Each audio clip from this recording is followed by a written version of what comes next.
Hello, my name is Ashley Sellers. Again, I'm here to talk about another product that I developed. I'm a speech language pathologist, owner and operator of Speech, Language, and Beyond. And today I come to talk to you about a product I developed, and it's called Tell Me Again.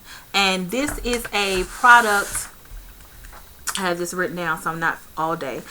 This is a product that is designed for kids that are ages 3 and up, and it targets language skills such as the language skill auditory memory, which is the ability to recall information. So just to kind of give you some background information on that, if you have a little one or maybe a school age child, that when you ask them to recall things that happened in their day, like what did you do at school today, and they're unable to tell you, or if you ask them a question and it seems like they can't put the words together to answer the question, like they give you like an off the wall answer or something that is unrelated, and you're like, okay, the only thing I just asked you was, where did you put your shoe?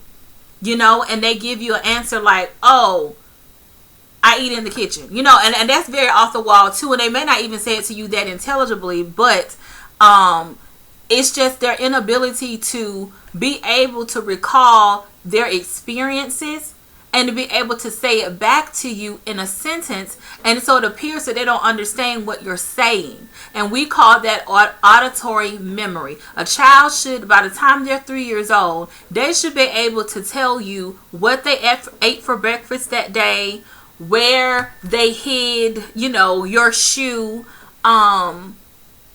They should be able to answer simple WH questions and be able to talk to you about their experiences. And their inability to do that has a lot to do with auditory memory. That is your ability to be able to listen to what someone says and to give that information back, or to recall it, or to have experienced something, had an experience that day, and to be able to recall it. Auditory memory, though, deals more with the listening. That in that moment when you're asking them a question or asking them to tell you something, that they can give it right back. So this is basically what this targets. Some secondary language targets with this activity would be identifying nouns and verbs, understanding and following directions, naming objects and actions, using simple sentences, answering WH questions, and answering some yes/no questions. So I'm going to show you how this is set up. All right, so this is called Tell Me Again. And this is the first page of the book. I'm going to take this down, guys, so that we don't have to try to hold it up so much. All right, this is the first page of the book right here. All right, and this page is the page that you're going to use the most, and it's the most important. What you're striving for is teaching listening skills.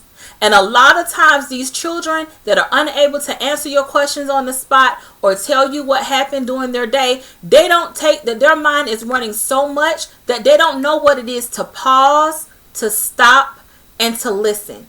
And that's what this cue sheet is for. I always tell my client that I work with, we're going to use our listening ears.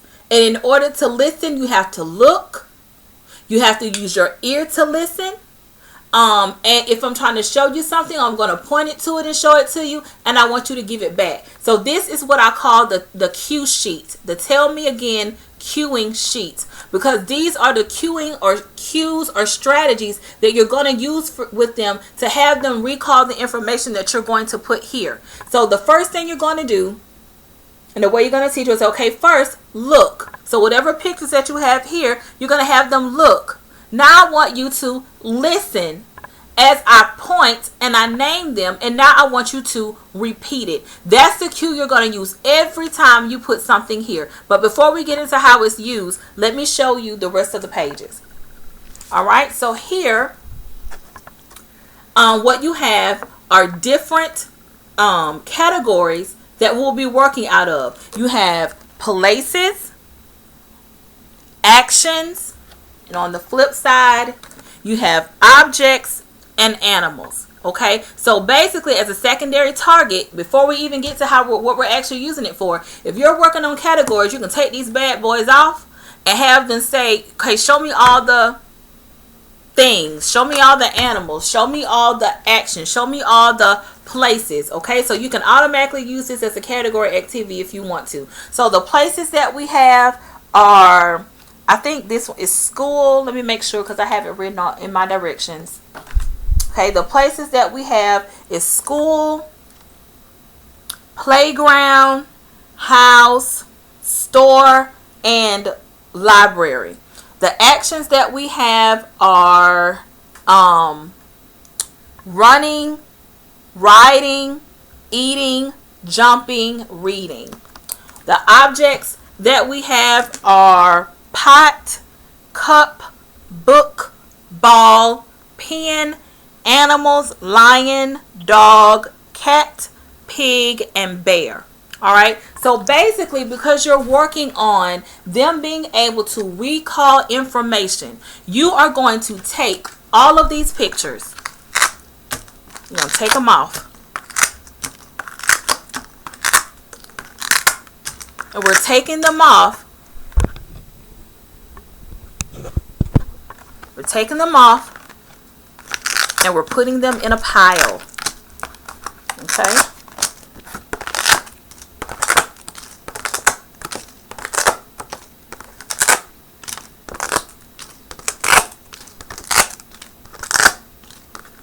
Okay, let's lay this to the side for a second because we don't need it. We're going to shuffle it. We're going to shuffle, we're going to shuffle this pile. Okay? And so then you're going to take your cueing sheet. Let's bring this up some. We're going to take our cueing sheet and we're going to randomly select pictures and put them here.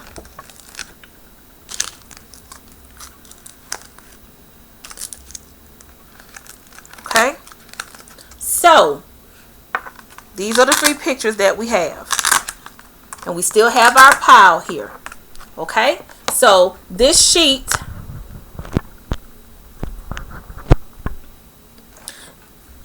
is going to, hold on.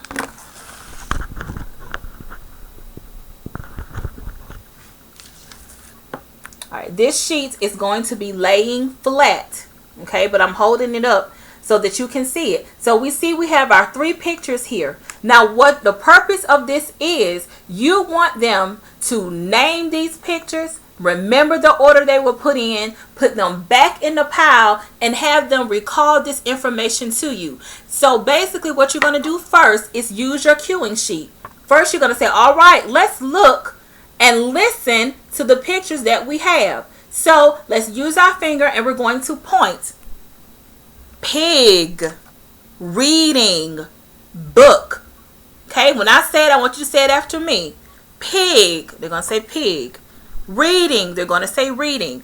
Book, they're going to say book. Then you're going to point and have them look and listen and say the names of the pictures themselves. What do we have again? They're going to say book, reading, pig, reading, book. Okay, what do we have again? Pig, reading, book. All right, so it's all right. Do you remember? Are you ready? So we're going to take these pictures off. Come back down to our pile that we have here and mix them in. You're just mixing them in. Now what this does is, now if you notice, we told them the pictures that we have, which was pig, reading, and book. And you want them to still be saying this in their head because they should have been listening. And now that auditory part is going to come in. Were they listening? Now here's the memory. Can they remember and find these same pictures and put them back in the category? Mixing it in with the other pile of pictures, what it does is it makes their brain have to look at the details of these pictures and be able to separate the ones they know they need to get from the ones that they don't need. Being able to identify specific details among other details. This makes their mind have to isolate to be able to find those 3 pictures that they need, even though there is more than one here. Okay? So you may have a child who will say, okay, I know we had reading, and I know we had some type of animal, so I'll get the lion. And I know we had, and they might go ahead and get book. All right. And so they'll go ahead and they'll place it back down on the board. They'll go ahead and place it back down on the board. And then you review that picture. So they got book, reading, and lion. Are those the pictures that we had? And you can go ahead and tell them, okay, we had reading, we had book, but we didn't have lion. Okay, what was the other one that we had? And then you may want to say, what animal goes oink oink? That's providing just a language term. And they find the pig. Now you have to say, all right, so we have the pig, we have the book, the reading, and the pig. Is this in the right order? Is that the order that we had it in? Let's reorganize them. So the order that we had it in was pig, reading, and book. Okay, so not only is it important that they find the 3 pictures, it's also important that they put it in the same order. And then what you can do is go over it again. Take these same pictures, put them back in the same pile, and have them find those same pictures over again. And that's pretty much how you use this activity. Okay, it is very short and simple and to the point. That is pretty much how you would use this activity. And once they're done with that one, and my thing is you can pick random pictures, or if you let's just say you're working on their memory, but you're also working on them being able to name more objects, then you can focus mainly on the objects, or you can focus mainly on the I wouldn't suggest mixing the actions and the objects and the places together. You might want to just stick on one category first, so that way their mind at least lets them know that, okay, even though the pictures are back in the pile, the only thing that we're looking for right now is just the objects. The other pictures is a way to throw them off and to make their mind isolate the objects from the rest of the pictures that are in the pile. That is how this would work. Okay, and then for the secondary language targets, if you want to just focus on them being able to identify common objects, let's put some here on the screen. Hold on.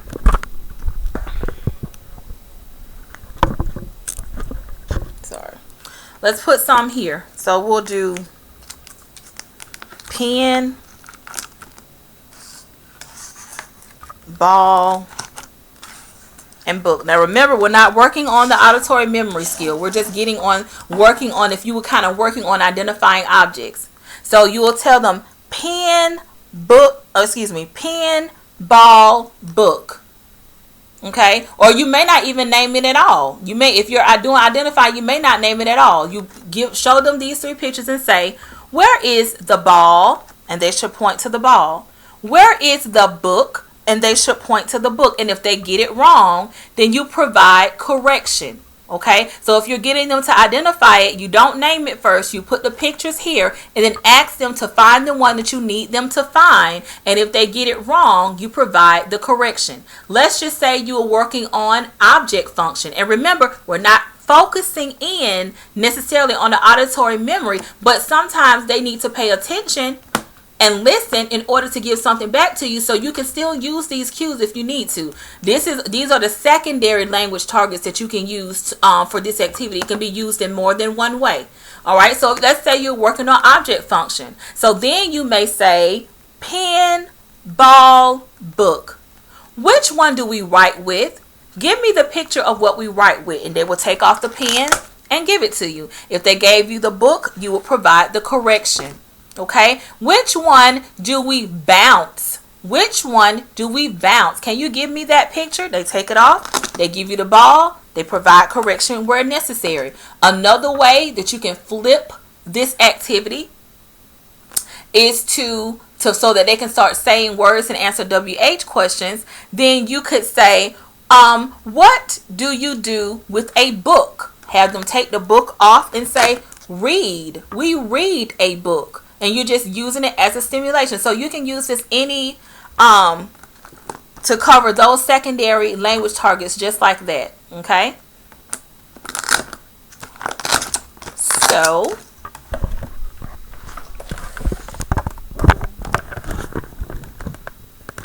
that is basically how we would use this particular activity. And again, it is called Tell Me Again, and it mainly targets auditory memory. So if you have one of those children that have problems answering a WH question when you ask them, or being able to find words to be able to put it in a sentence to tell you what they want or need, or they can't recall things that they've done in their day, this is the right activity for them. And you can also target identifying objects. You can also work on categories, identifying actions, answering WH question or yes no questions. So I hope that you do find this very useful. You can go to my website, www.speechlanguageandbeyond.com, click on the Speech Therapy Sheets tab, stroll all the way down to the language section, and look for the activity name, Tell Me Again. There's a free sample there. You can click on the sample. It's free. Use it as much as you would like to.